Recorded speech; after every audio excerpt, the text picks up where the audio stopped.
हाँ भाई, तो चलिए देखिए, हम लोगों ने जो है पिछले लेक्चर तक बात कर ली थी एनाटॉमी ऑफ फ्लावरिंग प्लांट में। किसकी किसकी बात की हम लोगों ने? एपिडर्मल, वेस्कुलर और ग्राउंड टिश्यू की, on the basis of location. सब कुछ देख लिया। अब हम लोग बात करेंगे एनाटॉमी ऑफ डाइकोटिलेडॉन एंड मोनोकोटिलेडॉन प्लांट के बारे में। उससे पहले ये बात जान लीजिए, अपने जहन में बैठा लीजिए कि भैया 2021 ने ये प्रूव कर दिया कि आपको सिर्फ एनसीईआरटी ही पढ़ना है, ठीक है, बाकी कोई फिजूल की चीजें नहीं पढ़नी है। और ट्वेल्थ में जो हम एनसीईआरटी पढ़ते हैं, इंटर कॉलेज में 11th-12th में जो एनसीईआरटी पढ़ते हैं, on the basis of topic पढ़ते हैं। मतलब डाइकेटल, जैसे हम लोग एनाटॉमी ऑफ डाइकेटिलेडॉन पढ़ रहे हैं, डाइकेटिलेडॉन रूट के बारे में पढ़ लिया, जानकारी हो गई और आया गए एग्जाम में लिख दिया। लेकिन जब हम नीट के लिए प्रिपरेशन करते हैं और एनसीईआरटी पढ़ते हैं, तो हम लोग क्या पढ़ते हैं उस समय? बिटवीन द लाइन जो पॉइंट है, बिटवीन द लाइन जो पॉइंट है उसे पढ़ते हैं। इन दोनों पढ़ने में तरीके में अंतर है। जब नीट की प्रिपरेशन कर रहे हैं और बायोलॉजी पढ़ रहे हैं या केमिस्ट्री पढ़ रहे हैं, तो हमें बिटवीन द लाइन जाके पढ़ना पड़ता है। कोई चीज छूटे ना, कोई लाइन छूटे ना, कहीं भी लाइन से सवाल आ सकता है। जबकि ट्वेल्थ में ऐसा नहीं है। ट्वेल्थ में टॉपिक से सवाल आ सकता है, यहाँ लाइन से सवाल आ सकता है। डिफरेंस समझिए। इसीलिए इसका विजन और उसके विजन में अलग बात थी। अगर ट्वेल्थ में ही पूरी एनसीईआरटी आपको याद हो गई होती या पढ़ लिए होते लाइन वाइज लाइन, तो आपको यहाँ एनसीईआरटी आगे जो तैयारी में पढ़ने की जरूरत ही नहीं पड़ती। तो हम लोग जो ये पढ़ रहे हैं चार्ट पेपर पे, बोर्ड पे भी पढ़ाना आसान ही है, इसमें हमको लगता है ज्यादा चीजें बतानी पड़ती है। लेकिन ये विजन, बुक का विजन, आपके रिवीजन के लिए मोस्ट इंपॉर्टेंट है। अपने सोर्स को लिमिट रखिए। और सोर्स लिमिट का क्या है? नीट का भी फंडा क्लियर है, और जो बायो से नहीं रिलेटेड है उनका भी, जो आईआईटी ओईटी देते हैं उनका फंडा रिलेटेड है। सोर्स एनसीईआरटी, क्वेश्चन आना एनसीईआरटी से है। कंपटीशन ऐसा है कि 85+ या 85 करने हैं सिलेक्शन के लिए, ठीक है। उसके लिए क्या है? एक ही रास्ता है, सोर्स लिमिट रखिए, एक बार बढ़िया से विजन कीजिए लाइन टू लाइन, क्या सवाल कैसे बन रहा है, कहाँ से बन रहा है, सब कुछ देख लीजिए, कौन कौन सा चीजें हैं, क्या पढ़ने में क्या इंपॉर्टेंट है। और उसको कितनी बार? 2-4 बार रिवीजन करने से कुछ नहीं होगा भाई, क्लियर लिख के रख लो। 8 से 10 बार आपको एग्जाम तक रिवीजन करना पड़ेगा। आप सोच रहे हैं ये तो बुक से पढ़ा जा रहा है, बुक से हम लोग पढ़ रहे हैं।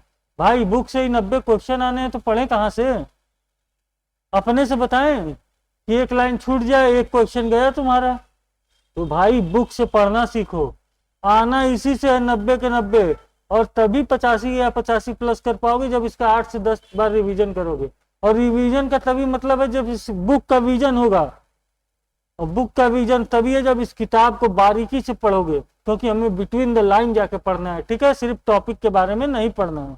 इतनी चीजें गांठ बांध लो शुरू में ही कि पढ़ना एनसीईआरटी से, 90 आने इसी से है, रिवीजन 8 से 10 बार करोगे तभी संभव है, नहीं तो 80 सब ला रहे हैं, ठीक। अब आगे चलो, अगर बात समझ में आई मेरी तो आगे के लेक्चर पे चलो।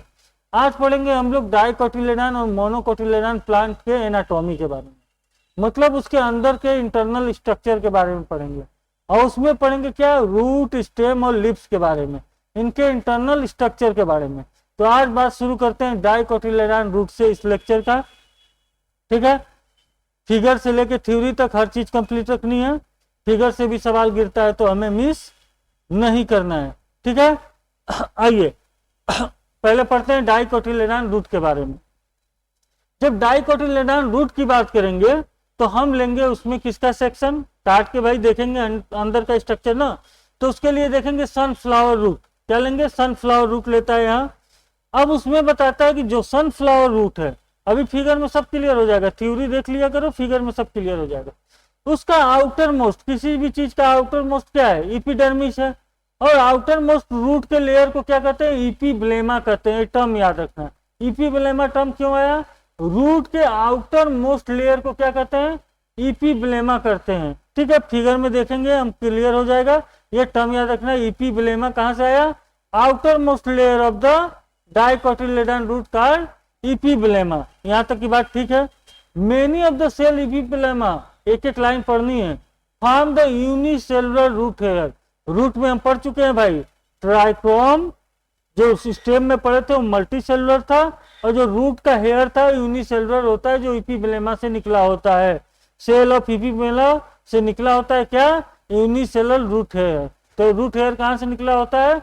एपिडर्मिस सेल से भी निकला होता है, हम पढ़े हैं। और या फिर उसको एपिडर्मिस सेल को हम क्या कर रहे हैं? इपीब्लेमा कर रहे हैं। ठीक, फिगर में एकदम क्लियर हो जाएगा इस बात को आराम से। अब जब एपिडर्मिस के अंदर आएंगे तो अब आ जाइए फिगर पे, अब आ जाइए फिगर पे और चीजों को आसानी से समझा जाए। देखिए ये है फिगर आपके डाइकोटिलेडॉन रूट का। थ्योरी देखेंगे उससे पहले इस फिगर को भी देख लीजिए। बात क्या करता है? एपिडर्मिस हम पढ़े हैं आउटर लेयर होता है, पढ़ के आ रहे हैं सब। एपिडर्मिस सेल आउटर लेयर पर होती है, उसको रूट में कहते हैं एपिब्लेमा। ये चीज हमको याद रखनी है। क्या है? आउटर, आउटर पार्ट या outer region of the root. इतनी बात क्लियर? वो टर्म क्या है? एपिडर्मिस। और एपिडर्मिस को हम क्या कहते हैं? एपिब्लेमा भी कहते हैं। ये बात भी क्लियर? ठीक है, अभी पढ़ के आ रहे हैं हम लोग। और इसी एपिब्लेमा से क्या निकली होती है? रूट हेयर निकली रहती है, जो कैसी होती है? यूनिसेलुलर। ये भी कोई बात हम लोग पीछे पढ़ चुके हैं कि रूट जो होती है यूनिसेलुलर होती है, रूट हेयर। जब एपिडर्मिस या एपिब्लेमा एक ही टर्म है, जब उसके अंदर की तरफ आते हैं तो हम पाते हैं इस कॉर्टेक्स को। क्या पाते हैं? कॉर्टेक्स। और ये कॉर्टेक्स कैसा होता है? पेरेनकाइमेटस सेल का बना होता है। हमें याद कराया था कि कॉर्टेक्स, पीथ, पेरिसाइकिल, ये सब पेरेनकाइमेटस बने होते हैं। सारी लाइनें हम लोग पढ़ के आए, बस रिलेट कर देना है। पेरेनकाइमेटस सेल के बने होते हैं ये कॉर्टेक्स। और पेरेनकाइमेटस सेल में हमको भी पता है, आपको भी पता है, पढ़ के आ रहे हैं, इंटरसेलुलर पार्ट होता भी है और स्पेस नहीं भी होता है। तो ये कैसा होता है? इंटरसेलुलर स्पेस होता है। ठीक है, कॉर्टेक्स में विथ इंटरसेलुलर स्पेस। इतनी बात क्लियर? ठीक।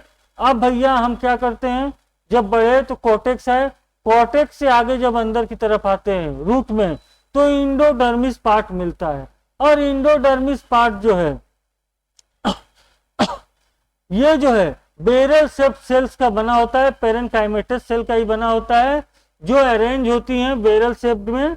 और ठीक है, और इसी इंडोडर्मिस के थ्योरी में क्लियर पढ़ेंगे, इंडोडर्मिस सेल का एक सर्कुलर रिंग में अरेंजमेंट होता है। ठीक है, उसे कहते हैं कैस्परियन स्ट्रिप। ये सारी चीजें अभी पढ़ेंगे। और जो कैस्परियन स्ट्रिप होता है, ये टर्म देखते जाइए, कैस्परियन स्ट्रिप होता है वो क्या होता है? किसका बना होता है? सुबेरिन का वैक्सी सब्सटेंस इस पे जमा होता है। सुबेरिन, लिग्निन और क्यूटीन, तीन वैक्सी सब्सटेंस हम लोग पढ़ते हैं। सुबेरिन जो पढ़ते हैं और लिग्निन, जितनी लिग्निफाइड वाल पढ़े थे, इसका काइमेटस सेल में पढ़े थे, लिग्निफाइड वाल से होती है, बहुत हार्डेस्ट सब्सटेंस होता है लिग्निन और सुबेरिन। और एक पढ़ते हैं क्यूटीन, ठीक है, वो भी वैक्सी है। इन तीन टर्म को पढ़ते हैं सब्सटेंस को, किसमें? प्लांट में। तो कैस्परियन स्टेज कहा है इंडोडर्मिस पार्ट में रिंग लाइक सेल्स अरेंजमेंट होता है। और वो किसकी बनी होती है? सुबेरिन की। हार्ड सब्सटेंस से मतलब ट्रांसपीरेशन रोक देता होगा, टिश्यू को प्रोटेक्ट करता होगा। उसके अंदर देखिए, अभी मैं एक ऐसे बता रहा हूँ फिगर के लिहाज से, अभी थ्योरी में भी और क्लियर होगा। इंडोडर्मिस के अंदर जब हम जाएंगे तो एक पार्ट आता है, उसे कहते हैं पेरीसाइकिल। क्या आता है? पेरीसाइकिल। तो पेरीसाइकिल भी हम पढ़ चुके हैं, पेरेनकाइमेटस सेल का बना होता है। ठीक है, इंडोडर्मिस भी उसी का है, लेकिन इसमें इंटरसेलुलर स्पेस नहीं है। ठीक है, उसके बाद पेरीसाइकिल भी पेरेनकाइमेटस का बना है, हम जानते हैं। पेरीसाइकिल में ही जो रिंग होती है उसमें पेरीसाइकिल है। पेरीसाइकिल में क्या है? सेल्स हैं। उसके बाद उसमें उस रिंग में जाइलम और फ्लोएम लगे हैं। ठीक, प्रोटोजाइलम और मेटाजाइलम का रहा है, एटम भी पता है। जो पहले जाइलम का एलिमेंट बना प्रोटोजाइलम, जो बाद में बना वो मेटाजाइलम। जो पहले बन गया वो अंदर की तरफ रहेगा और इस तरफ क्या होगा? जो बाद में बनते जाएगा वो मेटाजाइलम होगा। ठीक है, और बीच में कहीं इस वेस्कुलर बंडल के क्या होगा?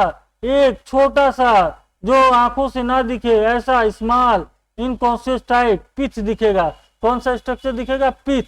और पिच भी हम लोग पढ़ लिए हैं, पेरेनकाइमेटस सेल का बना होता है।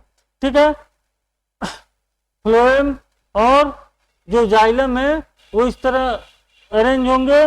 दो से जाइलम और फ्लोएम पाए जाते हैं डाइकॉट रूट में। कितने 2 to 4 जाइलम एंड फ्लोएम। ठीक है, अब इसे किसमें देखेंगे, थ्योरी में देखेंगे। ये स्ट्रक्चर याद रखेगा। इसमें याद क्या रखना है ये तो बताना मैं भूल गया ना, आपने जानकारी में ली। देखिए इसमें याद रखना है अरेंजमेंट, सेल कब कब आ रही है। सबसे बाहर रूट हेयर, रूट हेयर के ऊपर एपिडर्मिस जिसको रूट में कहते हैं एपिब्लेमा, उसके अंदर आएंगे कॉर्टेक्स जो पेरेन्काइमेटस है और इंटरसेलुलर स्पेस है। उसके अंदर आएंगे तो क्या मिलेगा, बैरल शेप्ड अरेंजमेंट की, रेडियल और टेंजियल अरेंजमेंट की क्या मिलेगी, इंडोडर्मिस मिलेगी। उसके अंदर आएंगे तो पेरीसाइकिल बनेंगी जिसमें वेस्कुलर बेंडल अरेंज होगा, जाइलम फ्लोएम। उसके बाद प्रोटोजाइलम मेटाजाइलम बने होंगे, प्रोटो पहले बन गया होगा, उसके बाद मेटा बाद में बन रहा होगा। 2 से 4 जो है जाइलम फ्लोएम होंगे। ठीक है ठीक है, उसके बाद क्या होगा, बीच में कहीं जाके एक स्मॉल पेरेन्काइमेटस सेल का पिच बना होगा जो आंखों से ना भी दिखता हो। यही लाइन हमको याद रखनी है इसके स्ट्रक्चर में। स्ट्रक्चर देगा तो सीधे पार्ट पूछेगा, एपिब्लेमा कहाँ है, पेरीसाइकिल कहाँ है, ठीक है, और कुछ नहीं देगा अगर स्ट्रक्चर से आया तो। इसमें कुछ थ्योरी हमने कंप्लीट की थी और कुछ थ्योरी हम लोग थ्योरी में कंप्लीट करेंगे। तो आइए थ्योरी पे आइए। देखिए एनसीईआरटी को आसान करके पढ़ना है, जितना आसान रहेगा उतना जो है रिवीजन में आसानी करेंगे, उतना ही रिवीजन में आसान रहेगा। तो हम लोग किसकी बात कर रहे थे, कॉर्टेक्स की बात कर रहे थे। कॉर्टेक्स किसका बना है, पेरेन्काइमेटस सेल का, जो अगले लाइन पीछे वाले पेज पे थी, और उसमें इंटरसेलुलर स्पेस होता है। इतना तो हम लोग जान के आ रहे हैं अभी फिगर में ही, ठीक है। और उसके इनर मोस्ट लेयर को क्या कहते हैं, कॉर्टेक्स के बाद क्या आ रहा था, इंडोडर्मिस ही तो आ रहा था। तो कॉर्टेक्स के अंदर वाले पार्ट को क्या कहते हैं, इंडोडर्मिस कहते हैं। डाइकोटोमी पढ़ रहे हैं भाई, ठीक है। और कैसा होता है, सिंगल लेयर बेरल शेप्ड होती है सेल इसकी, इंडोडर्मिस की, जो क्या होती है, विदाउट इंटरसेलुलर स्पेस होती है। अभी फिगर में हमने देखा कि उसमें इंटरसेलुलर स्पेस नहीं पाया जाता, बेरल शेप्ड स्ट्रक्चर है किसमें, इंडोडर्मिस में, ठीक है, स्ट्रक्चर है। और उसकी सेल है टेंजियल और रेडियल, ऐसे लग के क्या करती है, टेंजियल और रेडियल लग के, जो लग के सारी ये जो इंडोडर्मिस है उसकी इंडोडर्मल सेल टेंजियल और रेडियल लग के, और उस पर डिपोजिशन हो जाता है सुबेरिन का, जो वाटर इम्परेमेबल है, बता चुका अभी, जो ट्रांसमिशन को रोक देता है, वाटर इम्परेमेबल है, वैक्सी मटेरियल है सुबेरिन।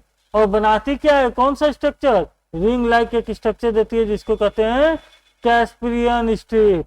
तो कैस्पिरियन स्ट्रिप से क्वेश्चन आता है किसका बना है, इंडोडर्मल सेल का बना है। और क्या है इसमें डिपोजिशन, डिपोजिशन में देगा सुबेरिन, लिग्निन, क्यूटीन। तो हमें याद रखने रहेगा कि वैक्सी मटेरियल सुबेरिन का बना होता है, क्या, कैस्पिरियन स्ट्रिप। और कैस्पिरियन स्ट्रिप कहाँ पाया गया, रूट ऑफ द डाइकाट। ये बातें याद रखेंगे इसके बारे में, ये इंपॉर्टेंट है, ठीक। अब क्या बात की हम लोग, कॉर्टेक्स आए थे पहले कॉर्टेक्स आए थे। देखिए चीजों को आसान करनी है बस। कॉर्टेक्स आए थे, रूट हेयर, एपिडर्मिस पढ़ लिए भाई, फिर कॉर्टेक्स पढ़ लिए, पेरेन्काइमेटस है, इंटरसेलुलर स्पेस है, इंडोडर्मिस भी पढ़ लिए। और इंडोडर्मिस सेल आपस में टेंजेंट और रेडियल जो मिलके बना रही है स्ट्रक्चर कैस्पिरियन स्ट्रिप, जिसपे सुबेरिन जमा है, जो वाटर के ट्रांसमिशन को रोकता है, वो भी पढ़ लिए। अब आगे क्या आता है, आगे हमने फिगर में देखा था पेरीसाइकिल आता है, और हम पीछे पढ़ चुके हैं कि पेरीसाइकिल क्या होता है, पेरेन्काइमेटस सेल का ही बना होता है, मोटा सा वाल होता है इंडोडर्मिस के नीचे, क्या कहते हैं उसको, पेरीसाइकिल कहते हैं। और initiation of lateral root, lateral root पढ़ चुके हैं हम लोग, रूट में चीजें याद रखिए भाई, सीधे एक मेन रूट निकलती थी रेडिकल से, और उसके आजू बाजू से रूटें निकलती थी जो लेटरल रूट कहलाती थी। और वेस्कुलर कैम्बियम, जो वेस्कुलर कैम्बियम की बात कर रहा है, तो वेस्कुलर कैम्बियम क्या करता है, पढ़ के आए, सेकेंडरी ग्रोथ में इन्वॉल्व होता है। ये टेक प्लेस, मतलब शुरू कहानी इनकी कहाँ से होती है, यहीं से शुरू होती है, कहाँ से, पेरीसाइकिल से, ठीक है। ये लाइन भी ठीक लाइन है, क्या, initiation of lateral root and vascular cambium during the secondary growth take place in which cell, क्या आंसर होगा, पेरीसाइकिल। पेरीसाइकिल में पेरेन्काइमेटस सेल से यह काम शुरू करती हैं, क्योंकि पेरीसाइकिल किसकी बनी है, पेरेन्काइमेटस से। तो पेरेनकाइमेटस से हम पढ़ के आ रहे हैं, कॉर्टेक्स भी बना है, पेरिसाइकिल भी बनी है, पीथ भी बनी है, मेडुलरी रे भी बनी है, सब पीछे पढ़ चुके हैं। ठीक है, आगे चलिए, यहाँ कैस्परिन स्ट्रिप को पर ज्यादा ध्यान देंगे। ठीक है, आगे उसके आगे हम लोगों ने क्या बात की, जब वेस्कुलर पार्ट आया तो उसके बीच में क्या आया था, एक स्मॉल इनकॉन्सिपिकस टाइप, मतलब आंखों से ना दिखने वाला, नगरले के बराबर एक छोटा सा पार्ट, पीथ। और पीथ किसका बना होता है, पढ़ लिए हम लोग, पेरेनकाइमेटस सेल का बना होता है। ठीक है और ये जो पेरेनकाइमेटस सेल के जो पीथ होता है, पेरेनकाइमेटस सेल है, ये पूरे वेस्कुलर बंडल में फैल रहा होता है। इसका मतलब ये जाइलम और फ्लोएम अरेंज रहता है वेस्कुलर बंडल में, इसके बीच में भी आता है। और जो पार्ट पेरेनकाइमेटस सेल का जाइलम और फ्लोएम के बीच आ जाता है उसे कहते हैं कंजक्टिव टिश्यू। ये भी हमें याद रखना है कि कंजक्टिव टिश्यू क्या होता है। क्या होता है, वो पेरेनकाइमेटस सेल जो आ जाती हैं जाइलम और फ्लोएम के बीच में, उसे कहते हैं कंजक्टिव टिश्यू। ठीक है, कंजक्टिव टिश्यू कौन हो गया भाई, कौन हो गया, कट से फिगर पे आ जाए, कट से फिगर में आ गए, ये हो गई, ये जो भी जाइलम और फ्लोएम के बीच है, ये कहानी, ये कहानी, ये कहानी, सॉरी ये कहानी, ये कहानी, ये क्या है, ये क्या है सब, ये है कंजक्टिव टिश्यू। क्या है, कंजक्टिव टिश्यू है। ठीक है, क्योंकि जाइलम और फ्लोएम के बीच में ये पेरेनकाइमेटस सेल आ गई और इन्हें हमने कह दिया कैरामेंटस टिश्यू। ठीक, यहाँ तक की कहानी क्लियर भाई फिगर में भी चीजें देख लिया जाता है, क्लियर हो जाती हैं। तो ये कंजक्टिव टिश्यू भी आपको याद रखना है, कैस्परियन स्ट्रिप कंजक्टिव टिश्यू के बारे में ये चीजें याद रखनी है। अब आगे चलिए, जो डाइकट रूट है उसमें नंबर कितना है जाइलम फ्लोएम का, हम वहीं पे भी लिखे थे 2 to 4 xylem and phloem patches. ठीक है पाई जाती हैं। ठीक 2 से 4 जाइलम और फ्लोएम की पैचेस पाई जाती हैं। कैम्बियम रिंग जो है डेवलप बिटवीन जाइलम फ्लोएम, ये हमको पता है कि जो कैम्बियम रिंग होता है वो कहाँ आता है, डाइकॉट में, हम पढ़े हैं जाइलम और फ्लोएम के बीच आता है, तभी तो उस टाइप के ओपन वेस्कुलर बंडल कहते थे। ये भाई अभी पिछले लेक्चर में हम लोगों ने पढ़ा ना भाई, क्या पढ़ा था, ओपन वेस्कुलर बंडल, सब रिलेट करके पढ़ दो। बंडल इसमें क्या था, इसमें कुछ थोड़ी था, ये कुछ कंडीशन थी, क्या थी, जाइलम अंदर, फ्लोएम गुरु बाहर। ठीक है, ये क्लोज टाइप के था। और इसी में जब यहाँ आ जाता था किसकी कहानी, कैम्बियम की, और ये कैसा हो जाता था, ओपन हो जाता था। यही तो पढ़ के आते थे, ओपन वेस्कुलर सिंड्रोम, तो डाइकॉट रूट में ओपन वेस्कुलर बंडल। ठीक है, जाइलम फ्लोएम सेम रेडियाई पर है तो कोज्वाइंट है। ये सब चीजें पढ़ के आई हैं, रिलेट करके निकाल लिया कीजिए भाई, कोज्वाइंट है, ओपन वेस्कुलर सिस्टम है। और रूट में क्या होता है, इंडास कंडीशन होती है, ये सब पढ़ के आए हम लोग। ठीक है, तो cambium ring develop between xylem and phloem, सही है भाई। Are tissue on the inner side of endodermis, जो अंदर इंडोडर्मिस के अंदर क्या क्या पढ़े हम लोग, पेरिसाइकिल आया था, वेस्कुलर बंडल जहाँ जाइलम फ्लोएम में रेंज है, और पीथ आया था एक छोटा सा पार्ट। इन तीनों को मिला के एक छोटा सा टर्म देते हैं, क्या, स्टील। किसको, पेरिसाइकल, वेस्कुलर बंडल और पीथ, तीनों को याद करें। या तो क्वेश्चन पूछेगा इनर साइड ऑफ इंडोडर्मिस के सारे पार्ट को मिला के क्या कहते हैं, स्टील कहते हैं। या तो पेरिसाइकल, वेस्कुलर बंडल, पीथ को क्या कहते हैं, स्टील कहते हैं। या तो स्टील किसको कहते हैं, पेरिसाइकल, वेस्कुलर बंडल, पीथ को मिला के कहते हैं। तो 3 चीजों पर ज्यादा ध्यान देना है। कैस्परियन स्ट्रिप इंडोडर्मल सेल की बनी होती है, टेंजेंट और रेडियल इंडोडर्मल सेल आपस में, जिसपे सुबेरिन का डिपोजिशन होता है और ट्रांसपिरेशन वाटर लॉस रोकती है। उसी तरह कंजक्टिव टिश्यू, जाइलम फ्लोएम के बीच पेरेनकाइमेटस सेल आ जाती हैं, जिसे कहते हैं कंजक्टिव टिश्यू। ठीक है, और ये स्टील, स्टील क्या है, स्टील क्या है, जो भी इंडोडर्मिस के अंदर पार्ट पढ़ रहे थे हम लोग, पेरिसाइकिल, वेस्कुलर बंडल और पीथ, ये जो है इन सबको मिला के एक स्ट्रक्चर कहते हैं, स्टील कहते हैं। ये 3 चीजें याद रहेंगी भाई। ठीक है, कैम्बियम डेवलप होता है जाइलम फ्लोएम के बीच, ये सब हम लोग पीछे पढ़ के आए हैं। ठीक, स्ट्रक्चर भी देख लिया।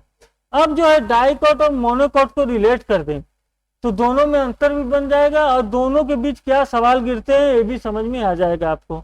फिगर भी देखेंगे इसका एक एक लाइन पढ़ना है भाई। अगर 85 और 85 प्लस क्वेश्चन करने हैं तो एक एक लाइन पढ़ना है।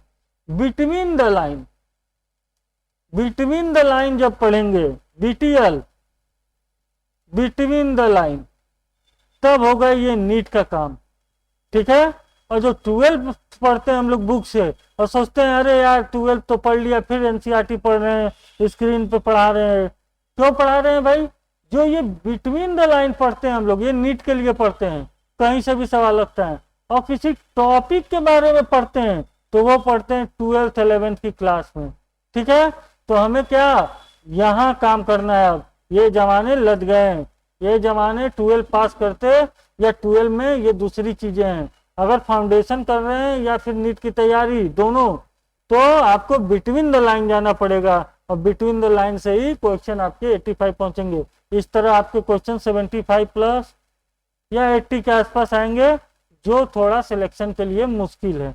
ये तो नामुमकिन है, ये मुश्किल है। अब ब्रिलियंट ही हो कोई उधर पूरा करके आए तो बात दूसरी, इसलिए 85 और उसके प्लस के लिए बिटवीन द लाइन जाना पड़ेगा।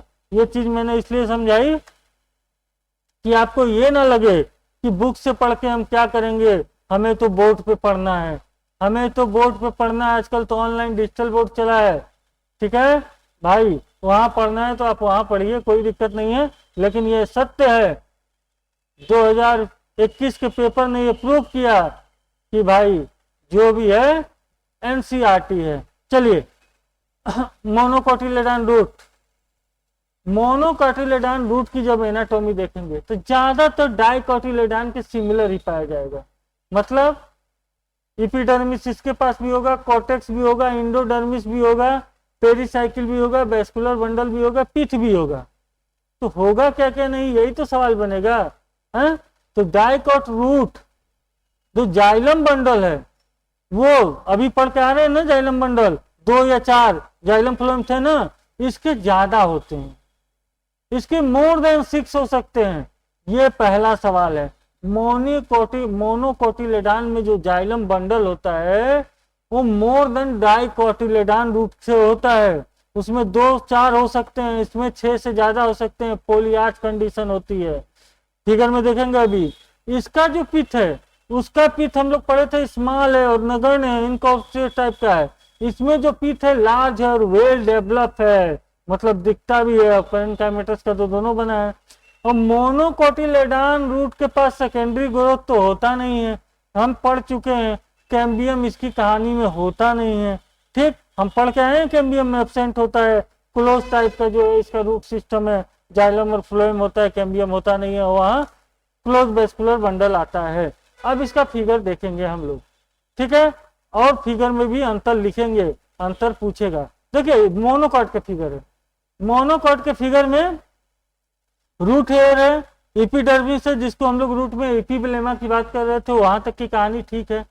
बात कॉर्टेक्स की है, इसके अंदर जो पेरेन्काइमेटस सेल का इंटरसेलुलर स्पेस के साथ बना हुआ है, ठीक है भाई। आगे चलते हैं, इंडोडर्मिस की बात करेंगे, यहाँ से थोड़ा अंतर शुरू होता है। जब इंडोडर्मिस की बात करेंगे तो उसके अंदर पेरिसाइकिल होता है, पीथ होता है, ये उसमें भी होता था। लेकिन जो इसका वेस्कुलर बंडल है, इसमें जो जाइलम और फ्लोएम की काउंटिंग है वो मोर देन 6 है। क्या है? More than 6। जबकि उसमें क्या पढ़ के आए थे? 2 से 4, मतलब पॉलीआर्च कंडीशन है, ठीक है, पॉलीआर्च कंडीशन है, ठीक। ये बात समझ में है, पॉली कंडीशन हो गई, पॉलीजाइलम कंडीशन हो गई, मोर देन 6 पाएगा क्या? Xylem bundles. ये समझ में है। जो इसका पीथ है वो बहुत ज्यादा डेवलप है, जबकि उसमें स्मॉल था और नगण्य टाइप का था, इसमें बहुत ज्यादा पेरेन्काइमेटस सेल का बना है, बहुत डेवलप है, और कोई अंतर है नहीं। कैम्बियम इसमें होता नहीं क्योंकि सेकेंडरी ग्रोथ नहीं होता, इसलिए कैसा टाइप का? क्लोज टाइप वेस्कुलर बंडल होगा, क्लोज टाइप वेस्कुलर बंडल होगा, ठीक है ठीक है। और आपने पढ़ा था एक अरेंजमेंट मोनोकोटिलेडॉन में कि अल्टरनेट फॉर्म में रूट में जो है क्या रहता है? ये जाइलम और फ्लोएम, उसको क्या कहते थे? Radial type vascular bundle. सब रिलेट करके पढ़िए, चीजें आसान हो जाएंगी, ठीक है रूट के इंटरनल एनाटॉमी की कहानी खत्म, ठीक। अब बात करते हैं स्टेम की। जब स्टेम की बात करते हैं, ठीक, स्टेम पे आइए। स्टेम की बात करते हैं तो स्टेम का जब डाइकोटिलेडॉन का स्टेम का पार्ट लेते हैं, उसको काटते हैं, तो वो आउटर एपिडर्मिस है। फिगर में भी देख के सब समझ ले रहे हैं आराम से हम, ठीक। कहाँ कहाँ से सवाल आ रहा है ये देख ले रहे हैं और समझ ले रहे हैं, ठीक। ठीक है, आगे बढ़िए, ठीक। जो एपिडर्मिस है इसका, वो थिन लेयर ऑफ क्यूटिकल से घिरा है। एपिडर्मिस में क्यूटिकल पाया जाता है। स्टीम की बात कर रहे हैं तो स्टीम पे हेयर पाया जाता है, जिसको ट्राइकोम कर रहे थे, और उसी पे फ्यू स्टोमेटा भी एपिडर्मिस पे पाया जाता है। ये सारी चीजें हम लोग पीछे भी कहीं पढ़े हैं, आपको याद रखना पड़ेगा। आगे चलिए, सेल जो अरेंज होती है इन multiple layer between epidermis and pericycle, ठीक है, और उसके क्या कहते हैं, कॉर्टेक्स। एपिडर्मिस के नीचे क्या होता है, कॉर्टेक्स, ठीक। और कॉर्टेक्स क्या होती है, मल्टीपल लेयर के अरेंजमेंट, सेल की अरेंजमेंट होती है, ठीक है। और ये कई भागों में बटा होता है। पहला जो सबसे बाहर का भाग आता है, अभी फिगर में देखेंगे, उसे कहते हैं हाइपोडर्मिस, और वो बना होता है कोलन काइमेटस का। और ठीक एपिडर्मिस के नीचे पाया जाता है, एपिडर्मिस के नीचे कॉर्टेक्स। कॉर्टेक्स बना है मल्टी लेयर्ड सेल का, जिसमें जो आउटर सेल है, आउटर सेल लेयर है सेल की, वो उसको कहते हैं हाइपोडर्मिस, ठीक है। और वो किसका बना होता है, कोलन काइमेटस सेल का बना होता है। याद रखना है, क्यों याद रखना है, जब मोनोकाइट स्टेम में पढ़ेंगे तो हम बताएंगे। हाइपोकार्मेटिक किसका बना होता है, कोलन काइमेटस सेल का बना होता है, और ठीक एपिडर्मिस के नीचे होता है, और मैकेनिकल स्ट्रेंथ देता है स्टेम को। उसी तरह दूसरा पार्ट कौन है, तीन पार्टों का मिलकर बना है, तो दूसरा पार्ट जो है कॉर्टिकल लेयर कहते हैं, और वो हाइपोडर्मिस के नीचे होगा। हाइपोडर्मिस सबसे ऊपर, उसके नीचे कॉर्टिकल लेयर बना होता है। राउंडेड सेल का बना होता है। और कौन सी सेल पाई जाती हैं, पेरेन्काइमेटस सेल पाई जाती है, इसको याद रखना रहता है। और इंटरसेलुलर स्पेस के साथ होता है।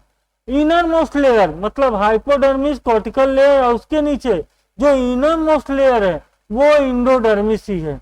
वो तीसरी लेयर कौन है, इंडोडर्मिस। कोस्टेक्स के बाद इंडोडर्मिस ही पढ़ते हैं, तो इंडोडर्मिस ही लेयर है। और इंडोडर्मिस जो स्टेम की है, इसके बाद बहुत से ग्रेन है, और रिच इन स्टार्च मतलब स्टार्च ग्रेन बहुत से हैं जो इस इंडोडर्मिस सेल में स्टोर है, इसलिए इसे स्टार्च शीथ भी कहा जाता है। और इंडोडर्मिस के बाद हम लोग पेरिसाइकिल और पिथ पढ़ते हैं, ठीक है। फिगर अभी देखेंगे, फिगर से पहले इसकी थ्योरी खत्म कर लें, बहुत आसानी से पढ़ लेंगे हम लोग इसको। ज्यादा परेशान होने की बात नहीं है, इन सब में तीनों में कोई ज्यादा परेशान होने की बात नहीं है। अब देखिए, present of the inner side of endodermis, pericycle की बात कर रहा है। Above in the semilunar patches of sclerenchyma, और यहाँ जो पेरिसाइकिल है अबव द फ्लोएम इंडोडर्मिस के in the, and above the phloem in the form of semilunar patches of the sclerenchyma. इस बात को हमें याद रखना है, ठीक।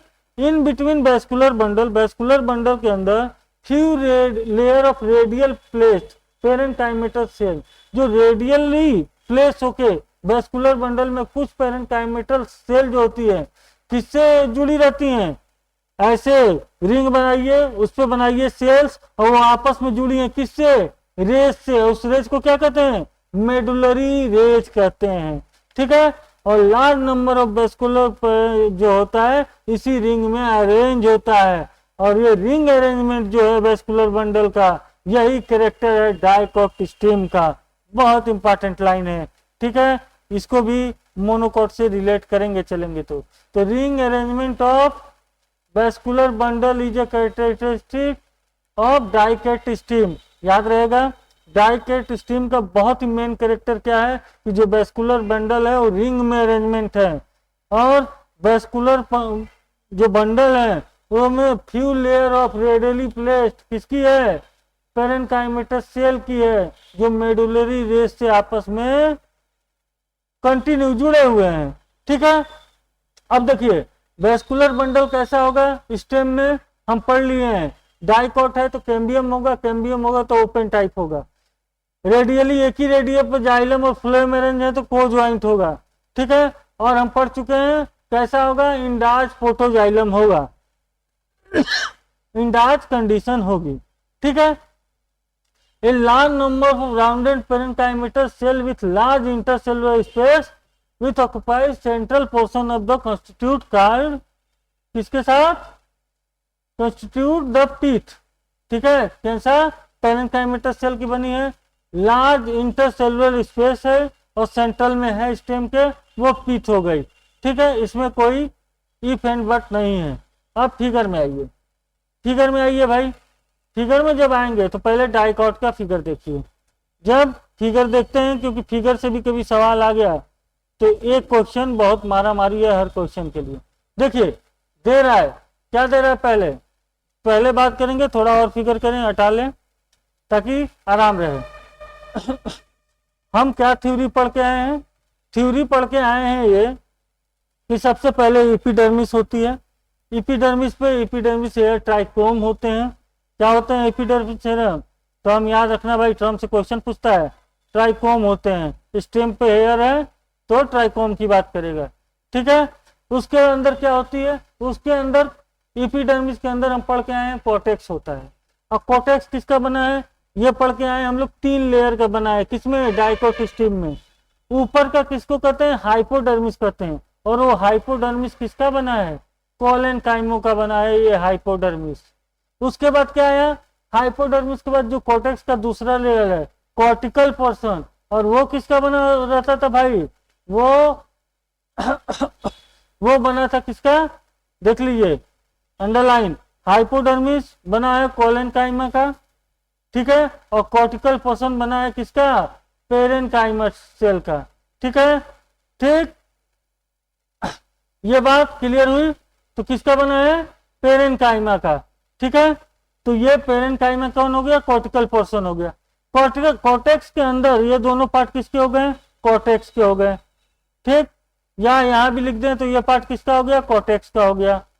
ठीक है, उसके अंदर की बात करेंगे तो क्या आएगा, इंडोडर्मिस आएगा। इंडोडर्मिस हमें पता है, इंडोडर्मिस के जो है ठीक बात क्या आता है, पेरीसाइकिल आता है।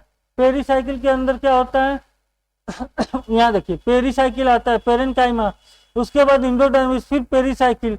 पेरीसाइकिल के अंदर क्या है, रेडियल अरेंजमेंट है, रेडियल अरेंजमेंट है किसका, पेरेन्काइमेटर सेल का, और वो बना रही है रिंग, और रिंग पे क्या लगे हैं, वेस्कुलर बंडल, और वेस्कुलर बंडल के अंदर जो पेरेन्काइमेटर सेल है वो आपस में किससे जुड़ गई हैं, मेडुलरी रेस से। बीच में कहीं दिखाई देने वाला अच्छा खासा डेवलप पिथ भी दिखता है। ठीक है ये इसका स्ट्रक्चर है और ये इसकी थ्योरी है, जिसमें क्या लाइन अप करना है कि मल्टीपल लेयर का कॉर्टेक्स बना होता है। ठीक है, बाहर का तो भाग क्यूटिकल है जिस पे ट्राइकोम लगा है और कुछ स्टोमेटा है। अंदर का भाग जो है थ्री सब जोन का बना है, कॉर्टेक्स 3 सब जोन का बना है, जिसमें आउटर का पार्ट क्या होता है, हाइपोडर्मिस, वो क्या होता है, कोलेनकाइमस सेल से बना होता है और स्ट्रेंथ प्रोवाइड करता है। दूसरा पार्ट होता है क्या, कॉर्टिकल लेयर, हाइपोडर्मिस के नीचे होता है, और क्या, पेरेन्काइमेटिस की कहानी होती है, और उसमें इंटरसेलुलर स्पेस भी होते हैं। ठीक है, कॉम्पिकस, ठीक है, हल्का सा दिखाई देने वाला। Inner most layer of cortex is called endodermis, पता है भाई। सेल ऑफ इंडोडर्मिस क्या होती है, रिच होती है किसमें, ग्रेन में, और लेयर में स्टार्च ग्रेन में, इसे कहते हैं स्टार्च शीट। अब बात करते हैं जो उसके नीचे, इंडोडर्मिस के नीचे क्या आती है, पेरीसाइकिल आती है। पेरीसाइकिल, ठीक है जो पेरीसाइकिल होती है, पेरीसाइकिल होती है वो present on the inner side of endodermis. सही है भाई, हमें पता है। Above the flame in the form of, किसके फॉर्म में, ये लाइन पेरीसाइकिल की याद रखनी है कि above the phloem in the form of, phloem के ऊपर किसके फॉर्म में, सेमी लूनर पैचेस ऑफ स्केलेनकाइमस के फॉर्म में प्रेजेंट रहती है, सेल याद रखना है। ठीक है, और वेस्कुलर बंडल जो के बीच जो पेरेन्काइमेटर सेल है, पेरेन्काइमेटर सेल हम पढ़े हैं ना, वेस्कुलर बंडल के बीच आ जाता है, वो क्या कहता है, रेडियली अरेंज हो जाता है और मेडुलरी रेज के साथ जुड़ा रहता है। और ये जो रेडियली अरेंजमेंट है वेस्कुलर बंडल का, यही मेन कैरेक्टर है डाइकोट स्टीम का। ये लाइन तो एकदम याद ही रखनी है हमें, ये लाइन तो हमें याद ही रखनी है। बिटवीन द लाइन पढ़ते हैं जाके, और सीधे पूछता है कि डाइकोट स्टीम कैसा होता है, तो हमें पता है कोजॉइंट होता है क्योंकि वेस्कुलर बंडल रेडियल अरेंज है जाइलम फ्लोएम, ओपन होता है क्योंकि कैम्बियम होता है सेकेंडरी ग्रोथ के लिए, और इंडार्च कंडीशन होती है। आगे चलिए, पिथ कैसा होता है पता है भाई, पेरेन्काइमेटस का पिथ होता है, जहाँ पेरेन्काइमेटस है वहाँ उसके पास इंटरसेलुलर लार्ज स्पेस भी पाया जाता है जो सेंट्रल पोर्शन ऑफ स्टेम में रखा जाता है। अब इसको भी रिलेट कर लेते हैं मोनोकॉट से। जब मोनोकॉट स्टेम से रिलेट करेंगे तो मोनोकॉट का जो हाइपोडर्मिस है, अभी तो डाइकाट में हम क्या पढ़े पेरेन्काइमेटस, लेकिन मोनोकॉट की बात करेंगे तो स्क्लेरेन्काइमेटस हाइपोडर्मिस हो जाएगा। इस चीज को याद रखना है, ठीक है।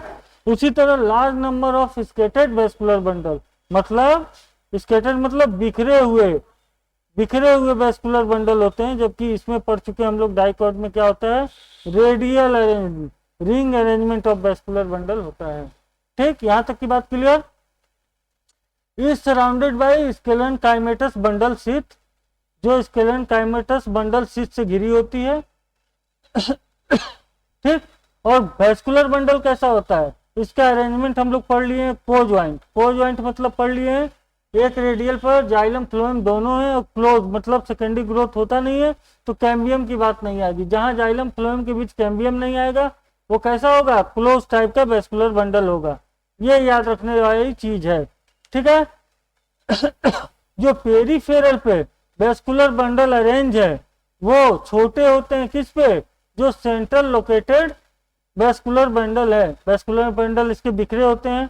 जो पेरीफेरे पे रिंग पे वेस्कुलर बंडल होंगे वो कैसे होंगे, छोटे होंगे, और सेंट्रल पे जो होंगे वो कैसे होंगे, बड़े होंगे, ठीक है। अब देखिए फ्लोएम पेरेन्काइमा जो हम पढ़ते आ रहे हैं हर जगह पेरेन्काइमा की बात, फ्लोएम वो जो है इसमें एब्सेंट है। इससे भी सीधे सवाल बन सकता है कि phloem parenchyma is absent in monocotyledon stem, ठीक है। तो वाटर कैविटी जो मिलेगी वो कहाँ मिलेगी, वेस्कुलर बंडल के अंदर ही मिलेगी। तो इसमें स्क्लेरेन्काइमेटस हाइपोडर्मिस बना होता है क्योंकि उसमें पेरेन्काइमेटस हाइपोडर्मिस बनता है। इसमें रेडियल अरेंज जो है एकदम अरेंजमेंट के साथ वेस्कुलर बंडल होता है, और इसमें स्टेटेड वेस्कुलर बंडल होता है। उसमें वेस्कुलर बंडल को joint open with endarch protoxylem, इसमें को ज्वाइंट और क्लोज्ड होता है, और फ्लोएम पेरेन्काइमा एब्सेंट होती है। इतनी बातें याद रखेंगे, इतनी बातें याद रखेंगे तो एनाटॉमी ऑफ स्टीम से भी कोई क्वेश्चन नहीं फंसेगा, ठीक है। ठीक, अब जो है ट्रांसेक्शन दिया है किसका, मोनोकॉट और डाइकॉट स्टीम का, ठीक। ये मोनोकॉट का है। डाइकॉट में हमने बात क्यों की थी, क्योंकि जो हाइपोडर्मिस था वो किसका बना था, कोलेनकाइमा का बिना था। इस फिगर को देख के ये पता चल जाता है। और इसमें हाइपोडर्मिस किसमें बना है, अभी हमको पढ़ के आ रहे हैं भाई कि हाइपोडर्मिस जो है स्क्लेरेन्काइमेटस का बना है। ये बातें याद रखेंगे। जो वेस्कुलर बंडल क्या था, देखिए स्कैटर्डली अरेंज है, मतलब जहां तहां अरेंज है, ठीक। फिगर में देख के पता लगा लेंगे कि ये किसका टीएस है, मोनोकॉट का है। हाइपोडर्मिस कैसे है, ये कोलेनकाइमेटस सेल की बनी है। एपिडर्मिस है, वेस्कुलर बंडल फैला हुआ है, ठीक है, ठीक। जाइलम फ्लोएम पेरेन्काइमा एब्सेंट होती है। ये सब बातें हमें यहाँ से आ जाएगी, ठीक। अब आगे चलिए। आगे बात करते हैं जल्दी से लिप की। जब लिप की बात करते हैं, आगे के लेक्चर में बात करते हैं लिप की। लिप की एनाटॉमी देखते हैं।